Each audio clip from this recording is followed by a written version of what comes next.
The station hung in the dark void of space like a lonely sentinel, its metal surfaces illuminated by the faint glow of distant stars. Known as Outpost Hera, it was humanity's last foothold on the edge of explored space.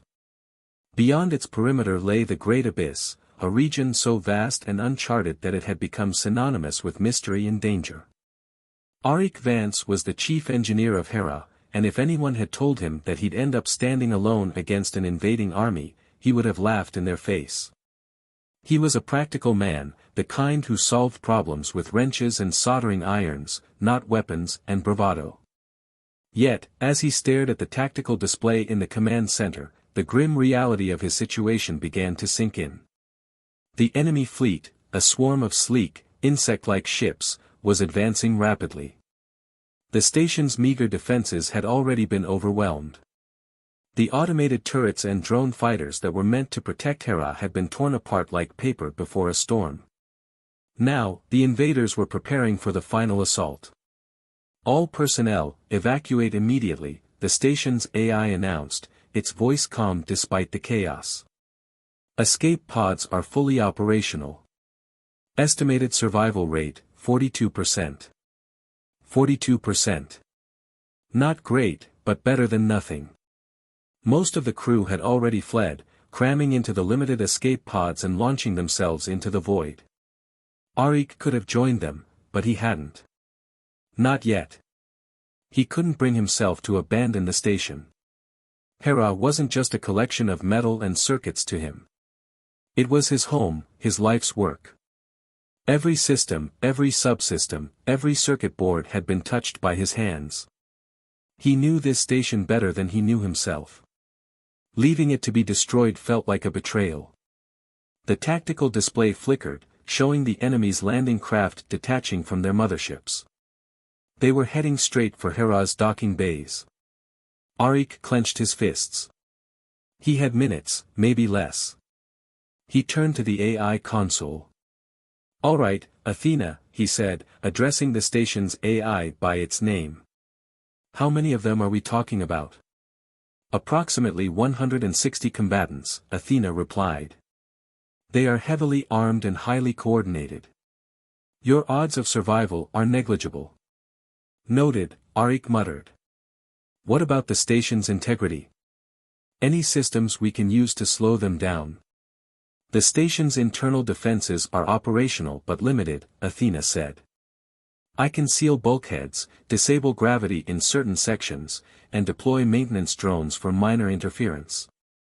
However, these measures are unlikely to stop the enemy." Arik rubbed his temples. "What about the reactor?"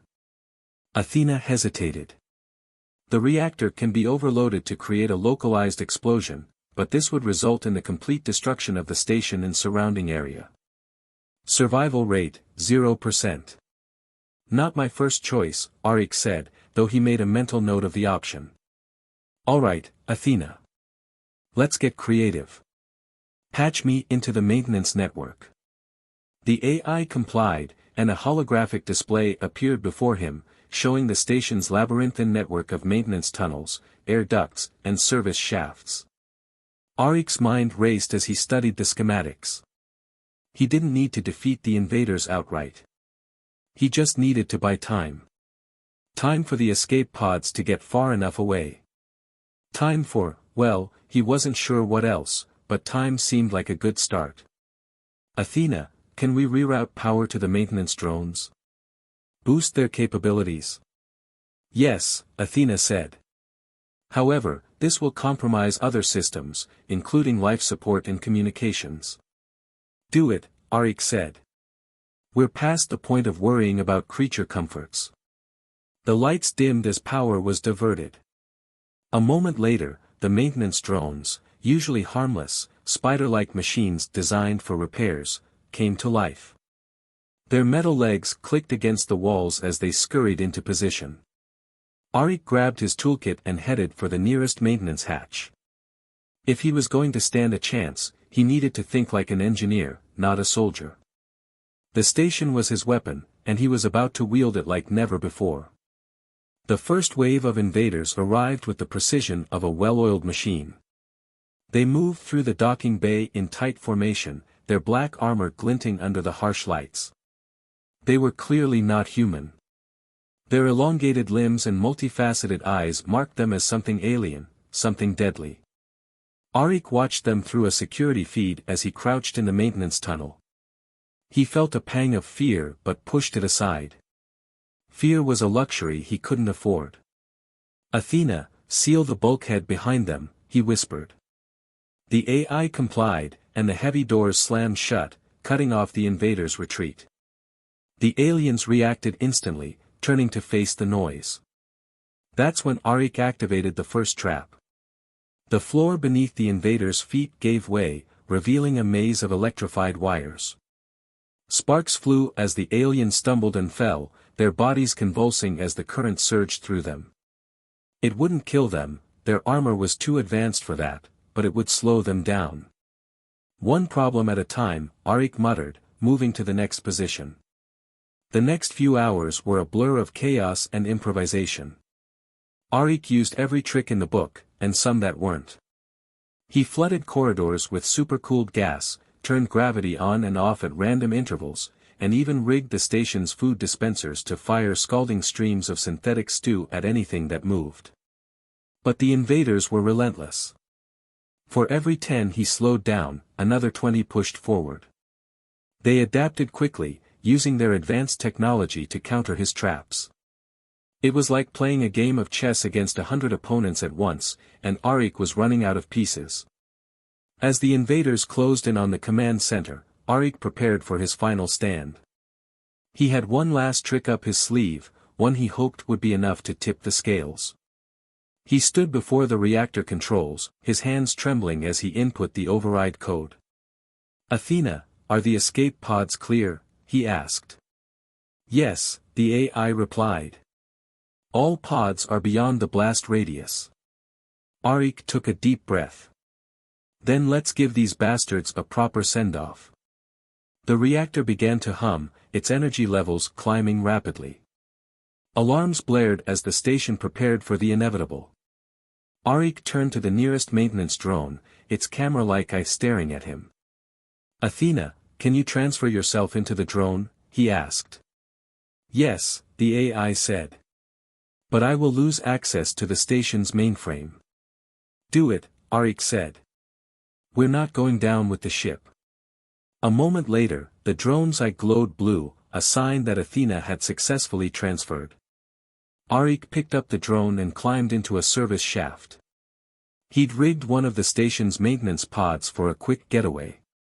It wasn't much, but it would have to do. As the reactor reached critical levels, Arik launched the pod.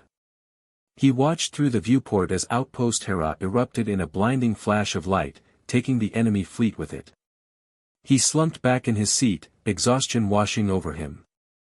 He had saved the crew, stopped the invaders, and destroyed the station he loved. It wasn't a victory, not really, but it was enough. "Athena," he said, his voice barely above a whisper. "Let's find somewhere quiet. Somewhere safe." The drone's eye blinked in acknowledgement. Together, they drifted into the void, two survivors in a universe that seemed determined to snuff them out. The pod's engines hummed faintly as it glided through the abyss, its interior lit only by the soft blue glow of Athena's drone. Arik stared out of the viewport, his mind replaying the events of the past hours. Hera was gone. The station he had poured his heart and soul into now existed only in memory, and in a cloud of debris glittering faintly in the starlight. He leaned back in the cramped pod, his body aching and his thoughts muddled. "Athena," he said after a long silence, "what's the status of our supplies?" The drone's voice responded calmly, as always. "Life support is functional. Rations sufficient for 24 standard days. Long-range communications offline. Navigation systems limited." Arik ran a hand through his hair, letting out a dry laugh. "Sounds about right." Stranded in the middle of nowhere with a bag of protein paste and a glorified flashlight. The drone tilted its head slightly, as if mimicking a curious expression. "Correction, I am a highly advanced artificial intelligence capable of managing complex systems and providing tactical support. Touché, Arik said, smirking despite himself. The laughter faded as he stared at the black void ahead.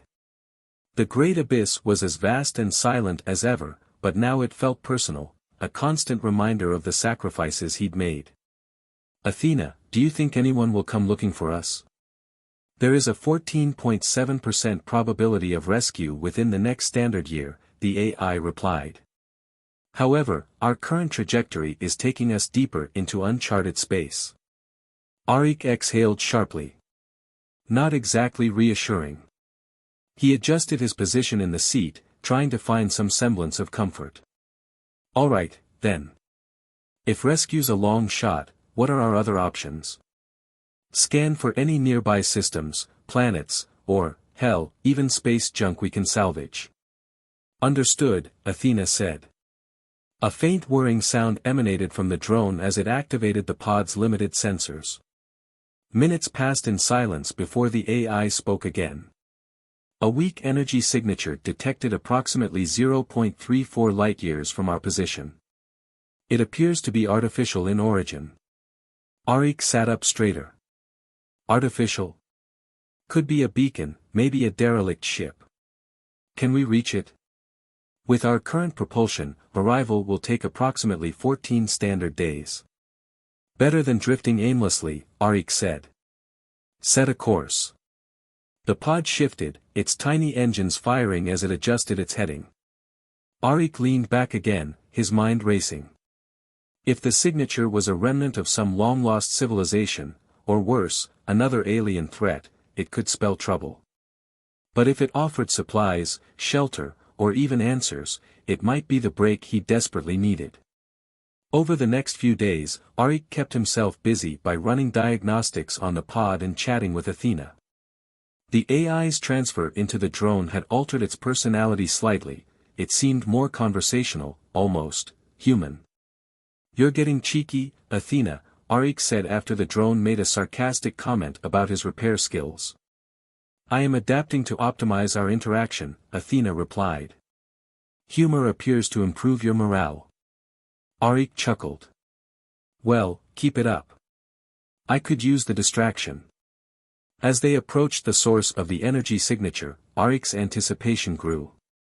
The sensors began to pick up more details. The object was a massive structure, its design unlike anything he'd seen before. It floated in the void, its angular surfaces shimmering faintly as if reflecting light from an unseen source. That's not human, Arik murmured, staring at the holographic projection. Athena, any idea what we're looking at? Unknown, the AI said. The structure appears to be ancient. Its energy readings are stable but minimal. I recommend caution. Caution, sure, Arik said, but we didn't come all this way to turn back now. The pod slowed as it approached the structure, eventually docking with what appeared to be an airlock. Arik donned his EVA suit and checked his tools. Stay alert, Athena. If this thing wakes up and decides to eat us, I'm blaming you. The drone hovered beside him, its blue eye glowing softly. Noted. I will ensure your blame is appropriately logged. Arik smirked and stepped into the unknown. The airlock creaked as it cycled, revealing a dimly lit corridor beyond. The walls were covered in intricate patterns, their purpose indecipherable. The atmosphere was thin but breathable, and a faint hum resonated through the structure, as if it were alive. Hello. Arik called, his voice echoing. Anyone home? The only response was silence. Yet, as he moved deeper into the structure, he couldn't shake the feeling that he was being watched. Athena, he whispered, keep scanning for movement. Understood, the AI replied. They reached what appeared to be the heart of the structure, a vast chamber filled with towering pillars that pulsed faintly with light. At its center was a console, its surface glowing with strange symbols. This is it, Arik said, approaching the console. If this thing's going to tell us anything, it'll be here. As he reached out to touch the console, the lights in the chamber flared, and a deep, resonant voice echoed around him. You are not the first, nor shall you be the last. Arik froze, his heart pounding. Athena, tell me you heard that. I did, the AI said. It appears we have made contact. The voice continued, its tone neither hostile nor welcoming. State your purpose, wanderer, and prepare to face the judgment of the abyss. Arik swallowed hard, his hand hovering over the console. Whatever this place was, it wasn't abandoned, and it wasn't indifferent. Well, he muttered, no turning back now.